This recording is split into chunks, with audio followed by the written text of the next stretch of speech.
Unmanned aerial vehicles, such as drones, often rely on GPS for localization, but some environments are deprived of reliable GPS signals, such as indoors or underground. We researched different localization strategies that work in GPS-deprived environments. Specifically, we focused our attention on two main strategies, using the radio signal strength indicators from Wi-Fi routers and optical localization using an array of cameras positioned around a space.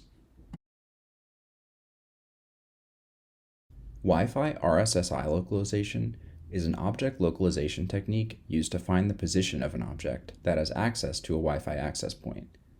Each Wi-Fi client has a radio signal strength indicator, or RSSI, that can be used to determine the strength of the signal. With a combination of multiple signal strength measurements from different access points, it's possible to determine an object's position relative to those access points. This technique has a few key advantages. First, Wi-Fi is already ubiquitous. During our testing, we found positions with access to 24 different access points. Second, it uses hardware that's already available on many commercial drones. Since they're controlled by Wi-Fi, they have access to signal strength indicators for Wi-Fi access points. And finally, accessing Wi-Fi relative signal strength indicators is a pretty simple process. To find if Wi-Fi based localization will be practical for our situation, we built a test rig to establish a baseline for accuracy and precision. We used a Raspberry Pi located 1 meter away from a Wi-Fi router.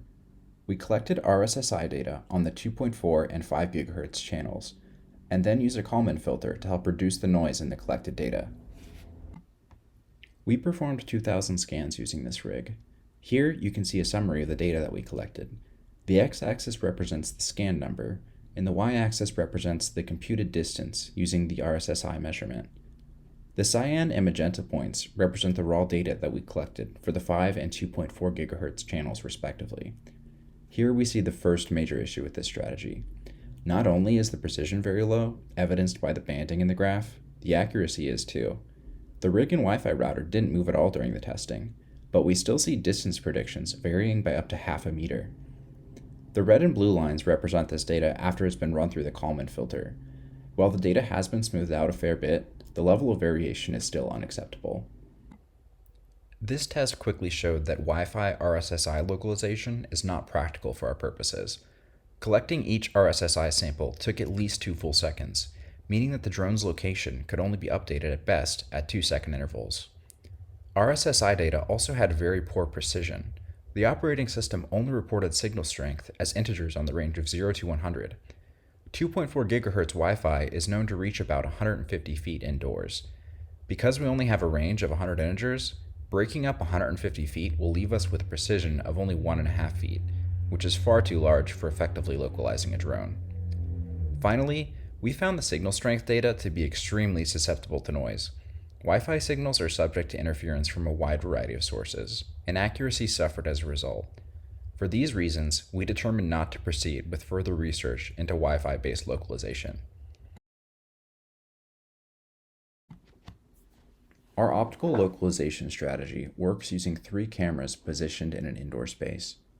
These cameras can be positioned pretty arbitrarily, but it's important that they're all viewing more or less the same space, so that each camera can see the subject of interest, in our case, a drone.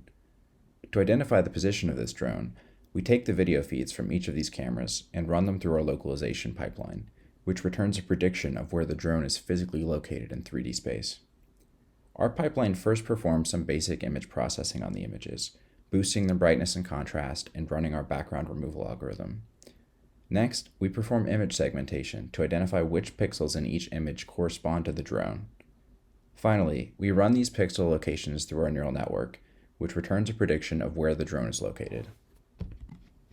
To identify the position of the drone, we need to first determine which pixels in the video feed correspond to the drone and which correspond to the background. We do this by comparing the video feed to a baseline image of just the background. Unfortunately, the background changes over time.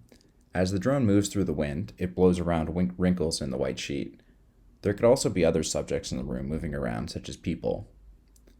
One naive solution would be to use the previous frame as the baseline, but this would still contain footage of the drone, so we would see ghosting artifacts.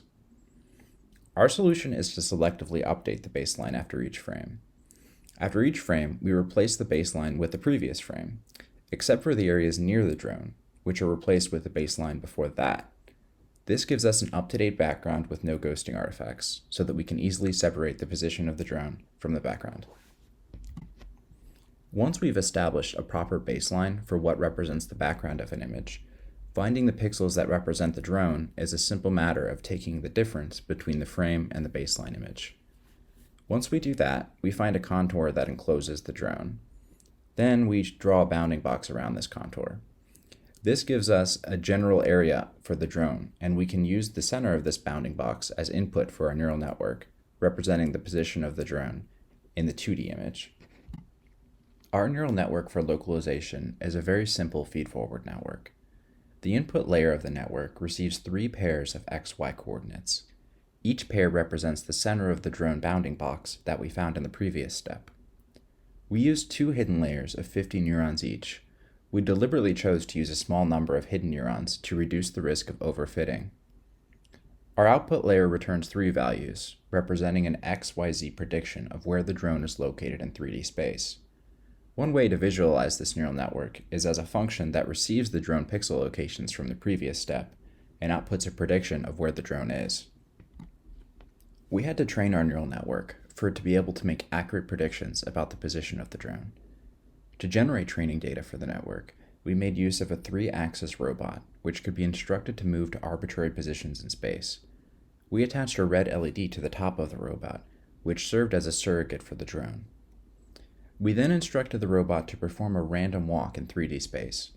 After each movement, the cameras captured images and identified the pixel locations of the red LED. The combination of the known positional data from the robot, as well as the pixel locations of the red LED, served as adequate training for the network. Here you can see some footage of our training process. As you can see, the robot is moving around randomly in space. We run our segmentation process on each image after the movement to find the exact pixel location of the red LED. And since the robot knows its exact position in 3D space, each movement gives us 1 training entry for our neural network. We collected about 2,000 of these entries to fully train the network. With the neural network trained, our localization pipeline was complete. Here's some demo footage of our optical localization process in action. The top 3 videos are the raw images that we captured from the cameras, annotated with a green dot where our segmentation process found the drone to be located. The bottom left video shows a visualization of where our neural network predicts the drone to be located. As you can see, this visualization matches very closely with the drone's actual position seen above. The arrow here represents a naive prediction of the velocity of the drone, based on the last 2 positional measurements.